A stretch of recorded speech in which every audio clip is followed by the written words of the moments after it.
नमस्कार, हिंदी खबर देख रहे हैं आप। मैं हूं आपके साथ पंकज यादव। शुरुआत करते हैं जहां पर मुख्यमंत्री नायब सिंह सैनी ने मंगलवार को डॉक्टर्स डे पर डेरा बस्सी में आयोजित कार्यक्रम में हिस्सा लिया। यहां उन्होंने डॉक्टरों को सम्मानित करते हुए कहा है और साथ ही उन्होंने बीजेपी के नए प्रदेश अध्यक्षों को भी बधाई दी है। डिजिटल भारत और खेल पत्रकारिता दिवस पर उन्होंने सभी को शुभकामनाएं दी। उन्होंने केंद्रीय मंत्री रवनीत बिट्टू से भी मुलाकात की है। देखिए। मंगलवार को राष्ट्रीय चिकित्सक दिवस के अवसर पर डेरा बस्सी मेडिकल एसोसिएशन की तरफ से चंडीगढ़ में आयोजित कार्यक्रम में सम्मिलित होकर मुख्यमंत्री नायब सिंह सैनी ने चिकित्सकों को सम्मानित किया और शुभकामनाएं दी।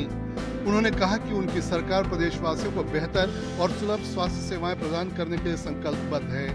वो चिकित्सकों के भी कल्याण को लेकर काम कर रहे हैं। हरियाणा में वंचितों को भी आयुष्मान कार्ड के माध्यम से स्वास्थ्य सुविधा मिल रही है। हमारी सरकार ने हर डॉक्टर को सही संसाधन मिले और हर नागरिक को उचित इलाज मिले, इस दिशा में आदरणीय देश के यशस्वी प्रधानमंत्री नरेंद्र मोदी जी ने आयुष्मान कार्ड योजना वो पूरे देश के अंदर लागू की हुई है। और मुझे खुशी भी है इस बात की कि आयुष्मान कार्ड योजना जिसका लाभ देश के लोग ले रहे हैं। मुझे ये बताते हुए खुशी है कि हमारे हरियाणा प्रदेश के अंदर आयुष्मान कार्ड योजना के अंदर 1.5 करोड़ लोगों ने अपना रजिस्ट्रेशन किया हुआ है। 1.5 करोड़ से ज़्यादा लोग हमारे आयुष्मान कार्ड और चिरायु कार्ड योजना के लाभ से जुड़े हुए हैं। यहाँ नाम मात्र के प्रीमियम पर ज्यादातर लोगों को निजी और सरकारी अस्पतालों में इलाज का मौका मिल रहा है।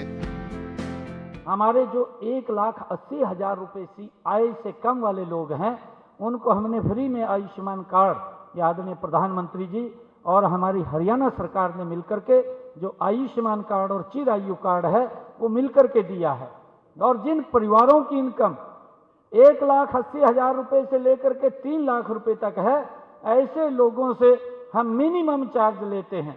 मात्र 1,500 रुपया 1 साल का लेते हैं और 1,500 रुपये में उसको हम 5 लाख रुपए का आयुष्मान कार्ड 1 साल के लिए फ्री में देते हैं। सरकार उसका इलाज कराती है।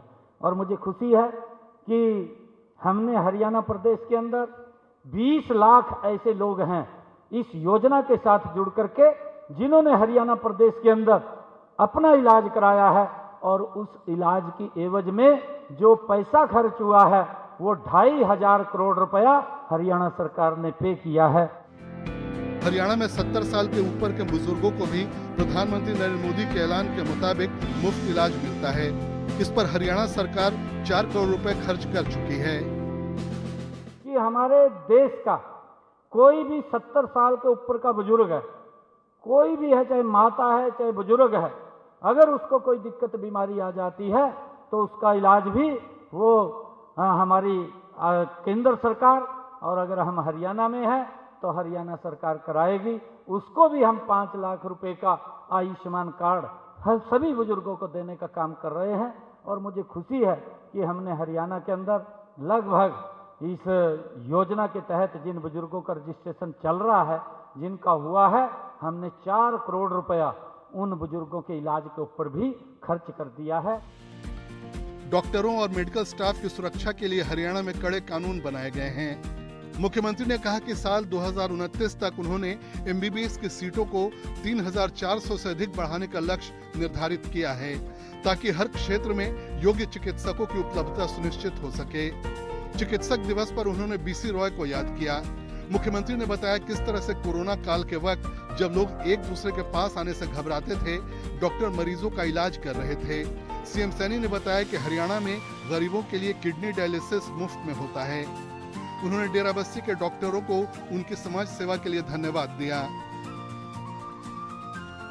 सीएम ने भारतीय जनता पार्टी के नवनिर्वाचित प्रदेश अध्यक्षों को उनके नए दायित्व के लिए शुभकामनाएं दी और कहा कि उन्हें पूरा विश्वास है कि सभी के सक्रिय नेतृत्व में बीजेपी संगठन सुदृढ़ता के साथ सफलता के नए आयाम को स्पर्श करेगा। मुख्यमंत्री नायब सिंह सैनी ने डिजिटल भारत के 1 दशक होने पर प्रधानमंत्री को धन्यवाद दिया। उन्होंने कहा कि जब नियत सही होती है तो नवाचार वंचितों को सशक्त करता है। जब दृष्टिकोण समावेशी होता है तो तकनीक अंतिम पंक्ति में खड़े लोगों के जीवन में परिवर्तन लाती है। यही विश्वास डिजिटल इंडिया की नींव बना। मुख्यमंत्री ने लिखा, आज यूपीआई से लेकर डीबीटी तक, कैशलेस से लेकर पेपरलेस तक, डॉक्यूमेंटेशन से लेकर वैक्सीनेशन तक, स्टार्टअप से लेकर जेएम तक, ENAM से लेकर one nation one ration card तक, आज सब कुछ हो जाता है फिंगर टिप्स पर। मंगलवार को अंतर्राष्ट्रीय खेल पत्रकारिता दिवस पर सीएम सैनी ने पत्रकारों को शुभकामनाएं और बधाई दी। उन्होंने लिखा, खेल जगत की गतिविधियों को सूचना परक, रोमांचक और प्रभावशाली रूप से जनमानस तक पहुंचाने में आप सभी खेल पत्रकारों का योगदान अत्यंत सराहनीय और अमूल्य है। राष्ट्रीय खेल नीति 2025 को स्वीकृति मिलने पर सीएम नायब सिंह सैनी ने इसे अत्यंत सराहनीय और ऐतिहासिक कदम बताया। उन्होंने लिखा कि वर्ष 2036 के ओलंपिक सहित विभिन्न अंतर्राष्ट्रीय खेल आयोजनों में भारत के उत्कृष्ट प्रदर्शन के लिए स्पष्ट रोडमैप प्रस्तुत करने वाली इस नीति के लिए प्रधानमंत्री का हृदय से आभार व्यक्त करता हूं। प्रधानमंत्री नरेंद्र मोदी की अध्यक्षता में केंद्रीय मंत्रिमंडल की तरफ से रोजगार से जुड़ी एम्प्लॉयमेंट लिंक्ड इंसेंटिव को मंजूरी मिलने पर मुख्यमंत्री ने कहा कि इससे युवाओं के लिए रोजगार के नए द्वार खुलेंगे और उनका भविष्य समृद्ध और सुरक्षित होगा। एक और जहां नियोक्ताओं और पहली बार नौकरी में आने वालों को प्रोत्साहन मिलेगा, वहीं दूसरी तरफ 99,446 करोड़ के व्यय के साथ ये योजना 3.5 करोड़ से अधिक नौकरियों के सृजन में सहायक होगी। चंडीगढ़ में मुख्यमंत्री आवास संत कबीर कुटीर पर केंद्रीय खाद्य प्रसंस्करण उद्योग और रेल राज्य मंत्री रवनीत सिंह बिट्टू पहुंचे। दोनों के बीच कई विषयों पर चर्चा हुई। ब्यूरो रिपोर्ट, हिंदी खबर।